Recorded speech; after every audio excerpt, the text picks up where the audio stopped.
এখান থেকে 800 বছর আগে বাবা খাজা মাইনুদ্দিন চিশতি সিঞ্জিরি রহমাতুল্লাহ আলাইহি হুজুর তারাগড় পাহাড়ে এসেছে, পৃথ্বীরাজের বিরোধিতা করেছে। পৃথ্বীরাজ এই সংস্কৃতিতে বসবাস করত, এই সংস্কৃতিতে অভ্যস্ত ছিল। খাজা মাইনুদ্দিন হুজুর বলে এই রকম সংস্কৃতি চলতে পারে না।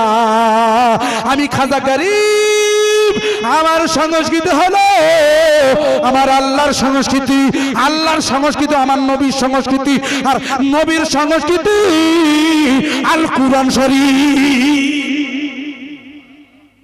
কোরআনের সংস্কৃতি কি? কোন বেগানা নারীর দিকে তাকানো যাবে না, বেগানা নারীর দিকে তাকানো যাবে না। আপনার প্রতিবেশী যদি গরিব হয়, আপনি যদি 1 কেজি গোস্ত আনেন, আপনি যদি কিপটে মার্কা হন, অনেকে কিপটা দিতে চায় না, আপনি একটু সুরাটা বেশি করে দেন, ঝোল ঝোল বেশি করে দেবেন। আপনার গোশ দিতে হবে না, একটু ঝোল নিয়ে দিয়ে আসেন।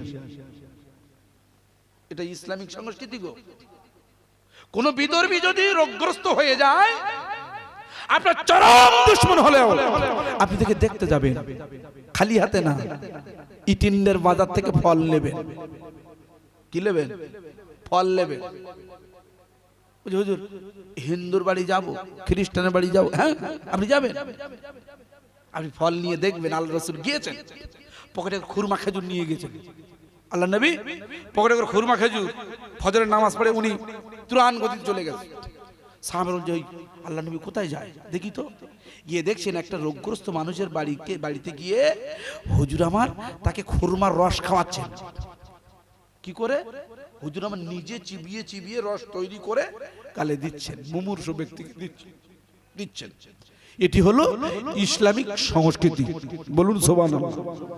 আর জোরে হয় না সুবহানাল্লাহ। আমার ভাই হিসাবেরা, এটি হলো ইসলামিক সংস্কৃতি। এই সংস্কৃতিটা খাজা গরিব নওয়াজ হুজুর রহমাতুল্লাহ আলাইহি তারাগড় পাহাড় থেকে ডাক দিয়েছে, ইতিহাসে লিখে দিয়েছে। প্রায় 90 লক্ষ ওয়া মুসলিম ইসলামের কলেমা পড়ে ইসলামের সুশীতল ছায়ায় এসে মুসলমান হয়ে গিয়েছে। কত লক্ষ? 90 লক্ষ। এরা আমাদের এসআইআর করে বাদ দেবে, এরা বিদেশি, বাংলাদেশি। অত সোজা না। 5 পুরুষ পেছনে গিয়ে দেখেন, 10 পুরুষ পেছনে গিয়ে দেখেন, আমাদের পূর্বপুরুষ আল্লাহ সময় তো হয়ে গেছে, কমিটি আবেদন করেছে হুজুর কিছু, এটা সিস্টেম। তারপরেও আমি যেটা বলছিলাম সংক্ষেপে ছেড়ে দেই। বলবো কি বলছিলাম বলেন তো? ভুলে গেছেন। বলছিলাম বাবা রতন শাহ রহমাতুল্লাহ আলাইহি, মনে নেই? হুজুর উনি মুজিজা দেখে খানায় কাবা হয়ে মদিনায় ঢুকলেন। খানায় কাবা হয়ে কোথায় ঢুকেছে? মদিনায় ঢুকেছে। ওয়াজ গুলিয়ে ফেলে হবে না। আল্লাহর নবীর কাছে চলে গিয়েছে হিন্দুস্তানের জমিন থেকে। হুজুর আমি এসেছি হুজুর। বলে বাবা রতন তুমি এসেছো? বলে হুজুর আপনি আমার নাম? হ্যাঁ আমি নবী। তুমি তো নবী না। নবী আল্লাহ রাসূল যারা হয় আল্লাহ তাদের গায়েব জানিয়ে দেয়, সেটা আল্লাহর ইশারা। বাবা রতন বলে হুজুর আমি এসেছি, হুজুর আমার কলেমা পড়িয়ে দেন।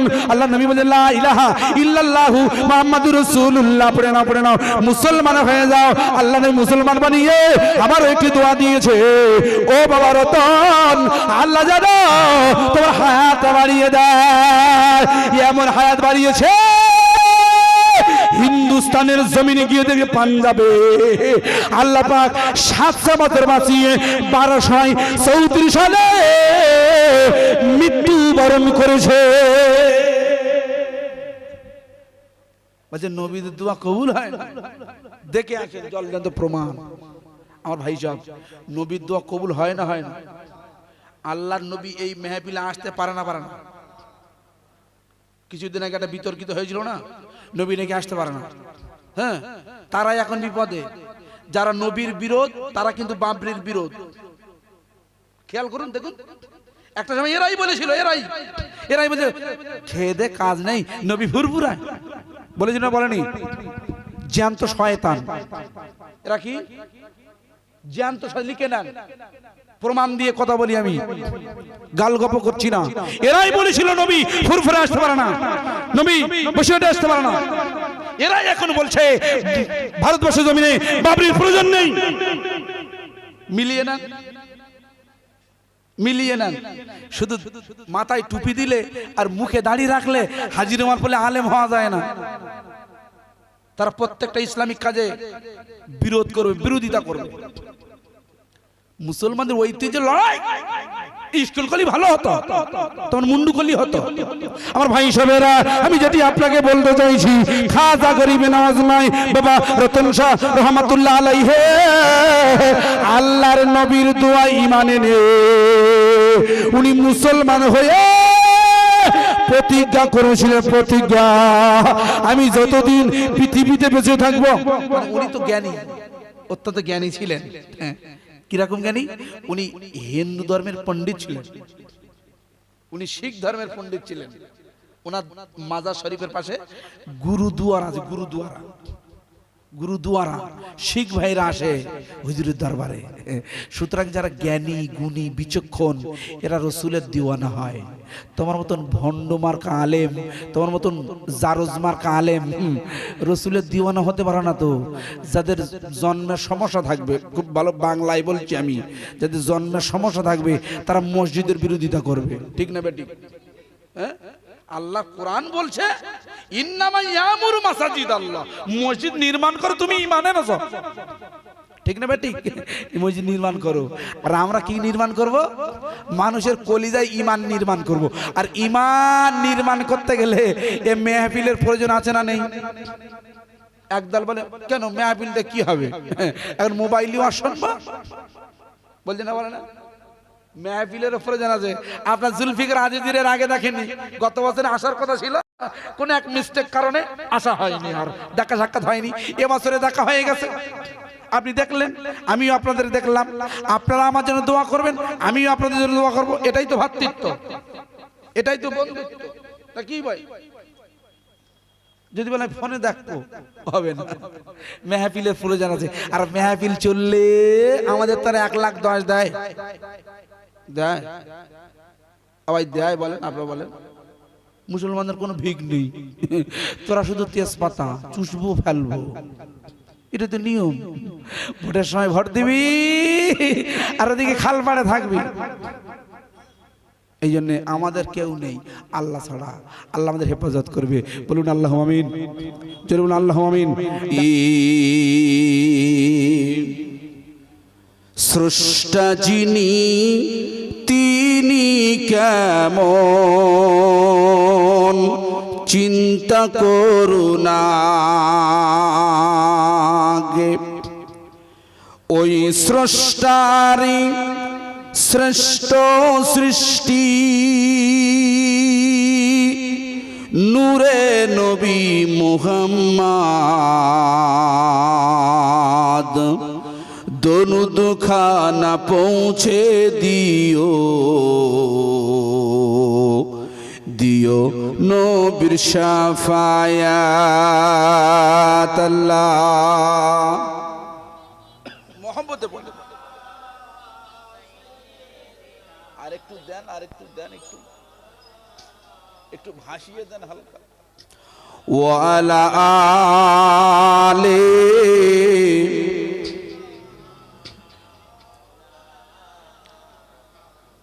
সাল্লাল্লাহু আলাইহি ওয়াসাল্লাম। আউযু বিল্লাহি মিনাশ শাইতানির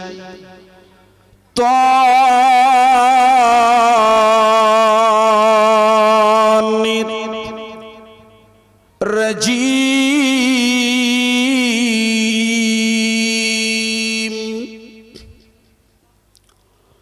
বিসমিল্লাহির রহমানির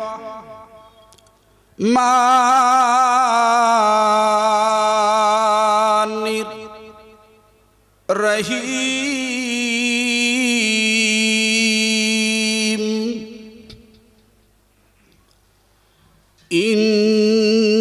إنما يعمر مساجد الله من آمن بالله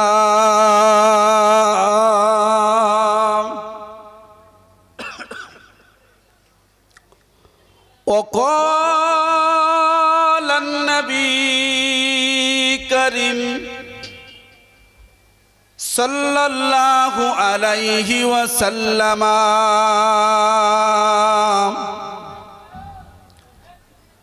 من بنى مسجدا بنى الله له بيتا في الجنة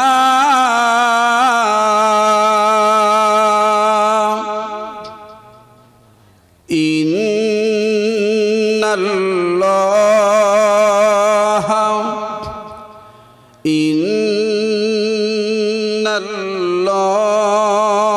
الله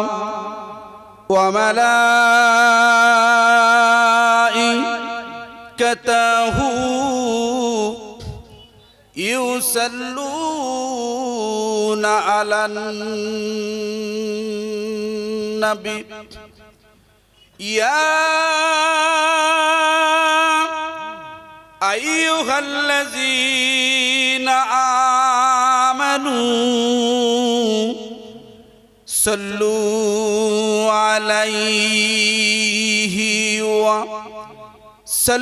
وسلموا تسليما একটু জোরে পড়ে সাউন্ডটা টেনে নিচ্ছে তো বুঝতে পারেন না সাউন্ড টানছে ওইটা ঠিক করে দেন আর কিছু লাগবে না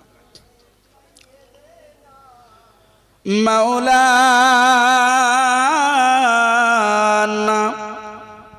মুহাম্মদ সাল্লাল্লাহু আলাইহি ওয়াসাল্লাম যাহারে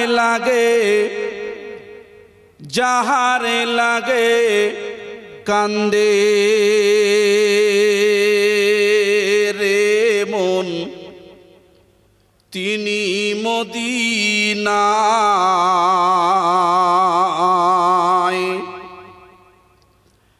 স্বপ্ন যোগে হবে দেখা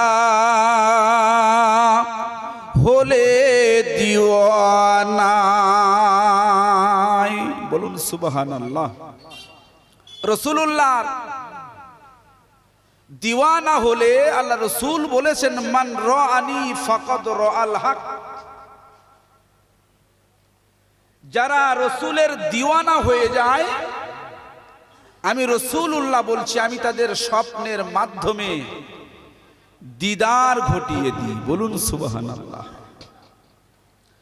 এমন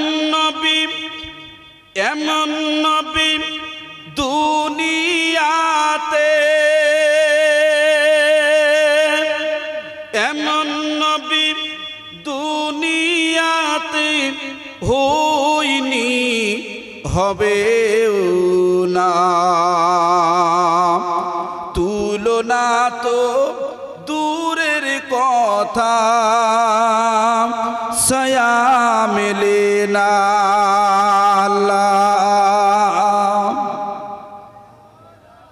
এখানটা আসেন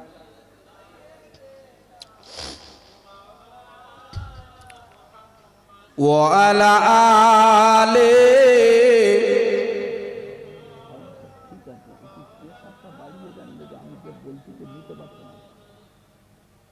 सल्लल्लाहु अलैहि वसल्लम मोहब्बत कलमा ला इलाहा इल्लल्लाह थाक ला इलाहा इल्लल्लाहु मुहम्मदुर रसूलुल्लाह सलामेरी गजुराम सलामेरी गजुराम सलामेरी गजुराम सलामेरी गजुराम दुरूदेरी हाय আকর্ষিত হব তারি প্রতি যিনি আমার নবী এমন নবী দুনিয়াতে, এমন নবী দুনিয়াতে হইনি হবে না, তুলনা তো দূরের কথা সাইয়া মেলে না। লা ইলাহা ইল্লাল্লাহ মহব্বত লা ইলাহা ইল্লাল্লাহু মুহাম্মাদুর রাসূলুল্লাহ। নবী গেলেন আরশে, নবী গেলেন আরশে, স্বাগতম দিলেন ফারিশতে। আমার আল্লাহ হলেন খেলা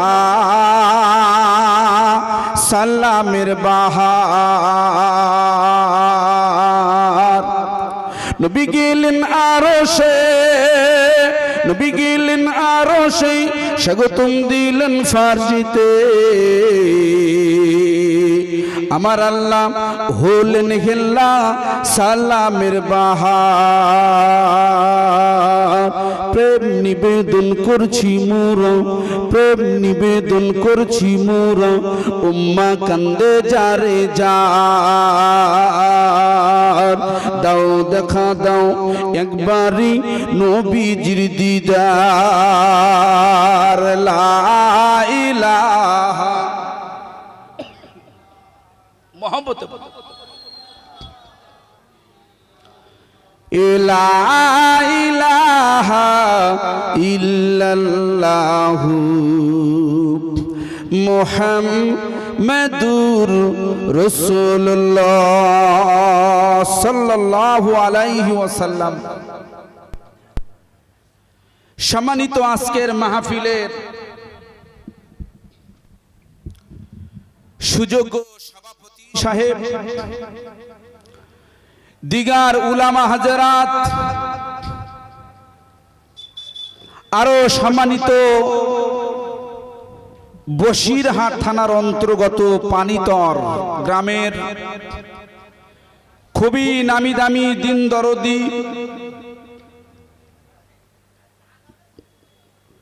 কোরআন দরদি, হাদিস দরদি, আল্লাহ রসুলের আশিক প্রিয় দিনী মুসলমান ভাইয়েরা, পর্দার আড়ালে সোনাম ধন্যাম মায়েরা, সকলকে আমি আন্তরিক মোবারকবাদ জানাই। আজকে নিয়ে প্রায় গত 15তম বর্ষ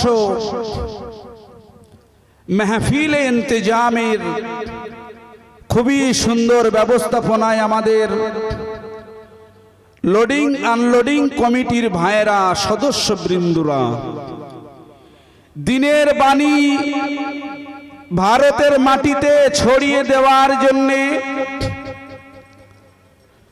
খুবই সুন্দর করে একটি মেহফিলে ইন্তেজাম করেছেন। আমি প্রথমেই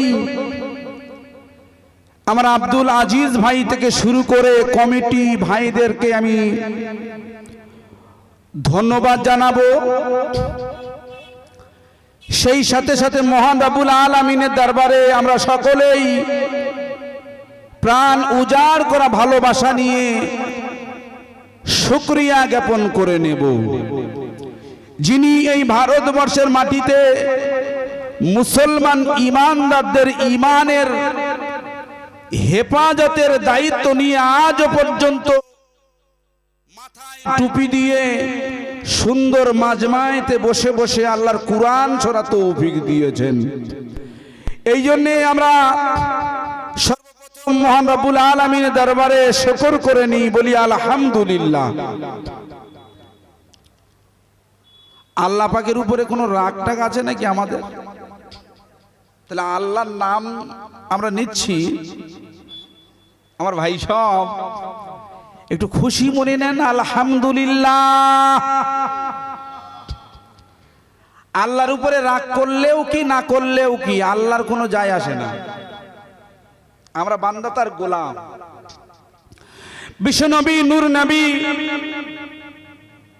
সৈয়দুল মুরসালিন রাহমাতুল লিল আলামিন, যিনি আমাদের রাহবার মেসেঞ্জার, কোটি কোটি দরুদের মালা পৌঁছে দিই, সকলেই বলি সাল্লাল্লাহু আলাইহি ওয়াসাল্লাম।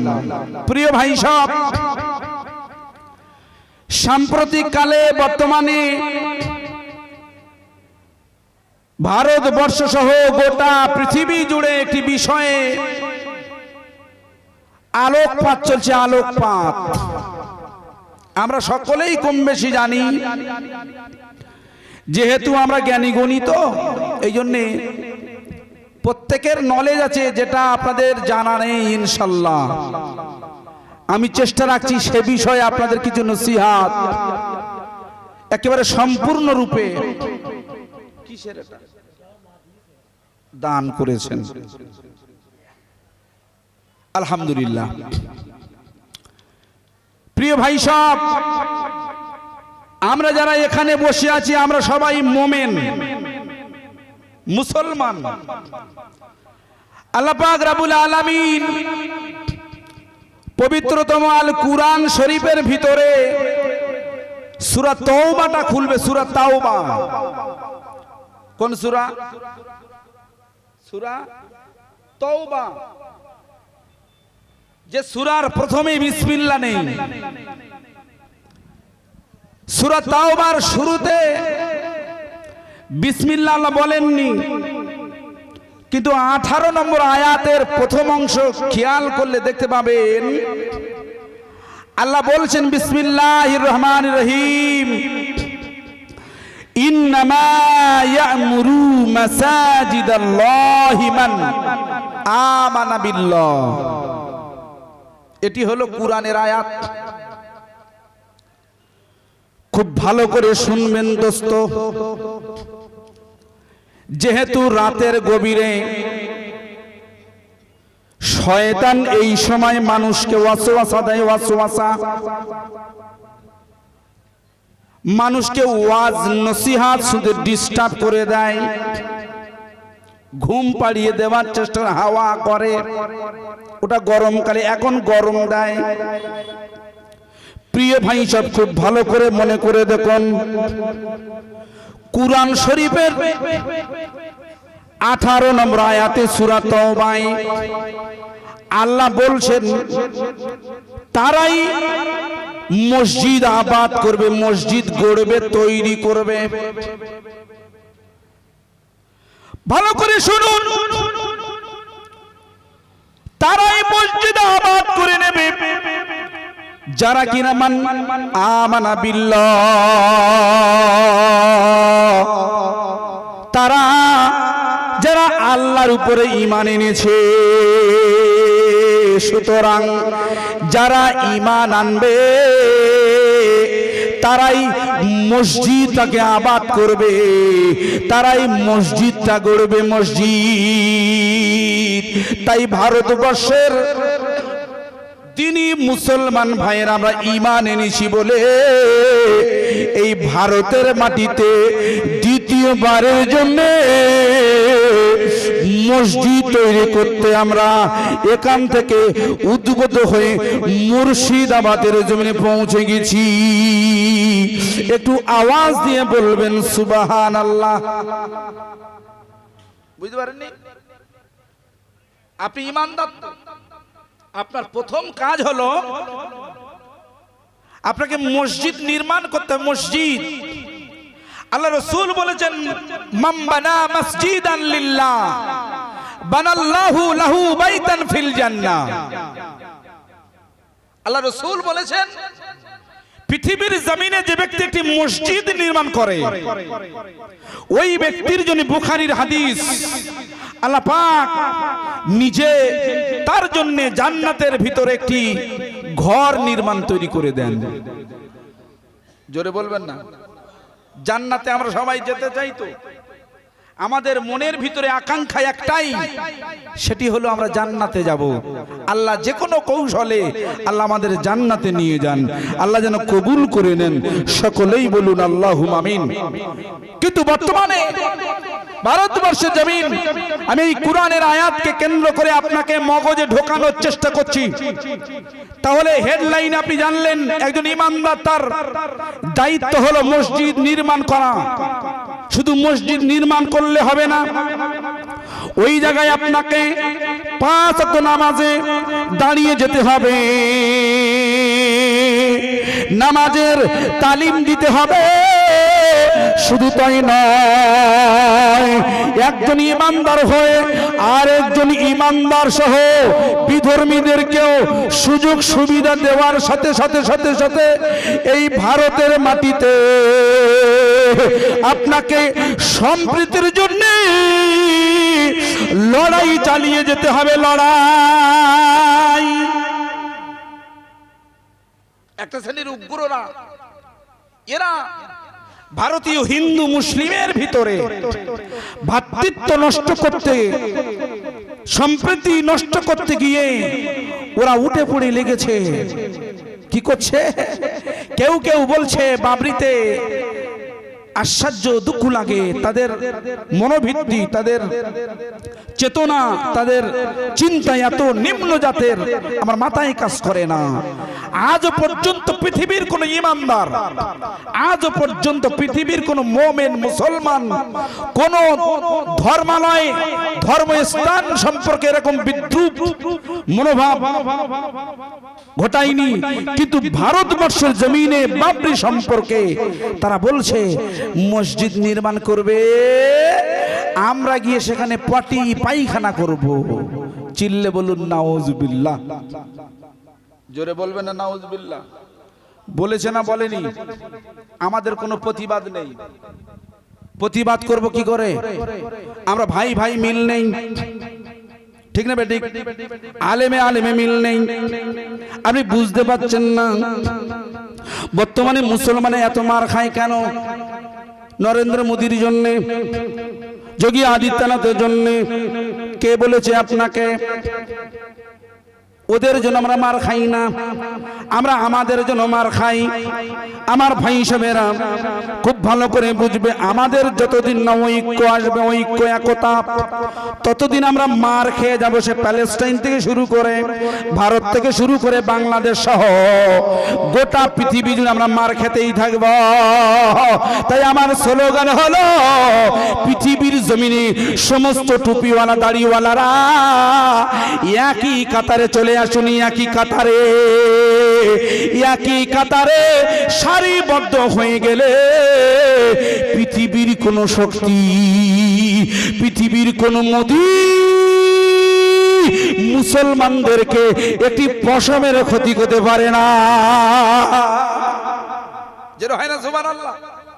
আমাদের প্রথম কাজ ঈমান আনার সাথে সাথেই আমাদেরকে একতাবদ্ধ হওয়া, ঠিক না বেঠিক? খুব ভালো করে বুঝবেন, ওরা বলছে মিস্টার বাবর নাকি একজন ডাকাত। বলেছে না বলেনি? ভারতকে নাকি লুট করেছিল, লুট। আমি বলছি আপনি বাবর সম্পর্কে জানেন না। বাবর প্রথমেই আপনি জেনে নিন, মিস্টার বাবর ইনার নাম কিন্তু ইতিহাসে স্বর্ণাক্ষরে লেখা। ইনার আসল নামটা কি আমরা কেউ জানি না। জানি? অনেকেই জানি, অনেকে জানি না। ইনার নাম লিখে রাখুন, আসল নাম। ইনার আসল নাম হলো জহিরউদ্দিন মুহাম্মদ আল বাবর। জহিরউদ্দিনের নামটার মানে জানেন? বাচ্চারা নাম রাখলে, দাদুরা নানিরা নাম রাখলে নামের মানে বলতে হয়। আমি আপনাকে আজকের কোন বাচ্চার নামের মানে বলবো না। সবচাইতে আলোচিত, সবচাইতে বিতর্কিত একটি নাম, যার নাম হলো মিস্টার বাবর। এরা বাবরকে দেখে ভয় করে। কি করে? এত বিরোধিতার কারণ হলো ভয়। ভয় যদি না থাকতো তাহলে এত বিরোধিতা আসতো কি ভাই? তিনি এখান থেকে প্রায় 500 বছর আগে রাজত্ব করেছেন ভারতবর্ষে। তিনি মারা গেছেন, কবরে তার সওয়াল জবাব চলছে। আল্লাহ ভালো জানে তিনি জান্নাতে গেছেন না জাহান্নামে গেছেন, তবে আশা রাখছি এবং দোয়া করছি তিনি জান্নাতে যান। বলুন আল্লাহুম্মা আমিন। প্রিয় ভাই, আপনাকে ভাববার বিষয় আছে এই জায়গায়। আপনি মনে মনে চিন্তা নিয়েছেন হুজুর এত বিষয় থাকতে মিস্টার বাবরের ব্যাপারটা কেন আনছেন এই জায়গায়? এই জন্য আমি আনছি, আপনাকে বুঝে নিতে হবে। সর্বপ্রথমে ভারতবর্ষের জমিনে মুঘল সাম্রাজ্যের প্রতিষ্ঠাতা যিনি করেছেন, প্রতিষ্ঠাতা তেনার নাম হলো মিস্টার জহিরুদ্দিন মোহাম্মদ আল বাবর। এনার বাড়ি ইন্ডিয়ায় নয়, ভারতবর্ষে নয়। ওরা ঠিক বলেছে, ওরা মিস্টার বাবর হলো বিদেশি। তৎকালীন সময়ে এখান থেকে 500 বছর আগে মধ্য এশিয়া থেকে, মধ্য এশিয়া বর্তমানে ফারগানা দেশটির নাম হলো উজবেকিস্তান। উজবেকিস্তানের জমিন থেকে 1519 সালে সর্বপ্রথম উনি ভারত আক্রমণ করে মসনদ দখল করার জন্য পানিপথের প্রথম যুদ্ধ ইব্রাহিম লোদির সাথে উনি যুদ্ধ করে জয়ী হয়ে দিল্লির মসনদে বসে। ওই 1526 থেকে 1530 সাল পর্যন্ত তার রাজত্ব ভারতবর্ষে ছিল।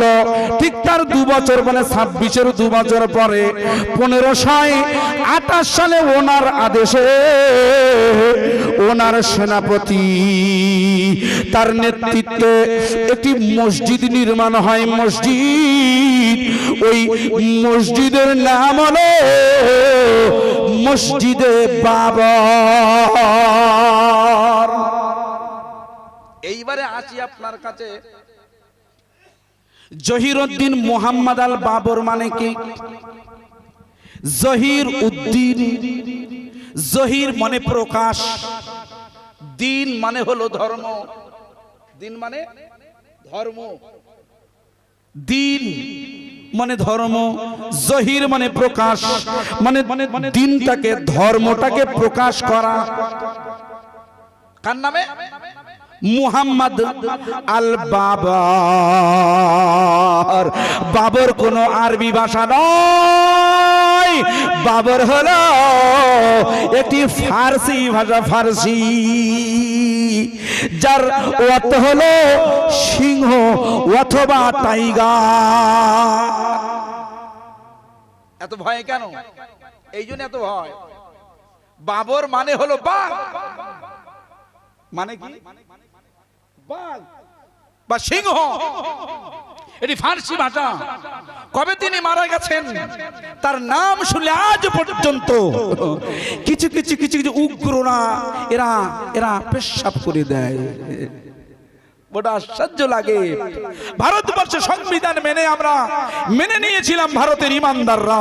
আমাদের বাবরি শহীদ হয়ে গেছে। যাক, সুপ্রিম কোর্ট রায় অনুযায়ী উত্তরপ্রদেশে 5 একর জায়গার উপরে বাবরি মসজিদ নির্মাণ হওয়ার কথা ছিল, হলো না।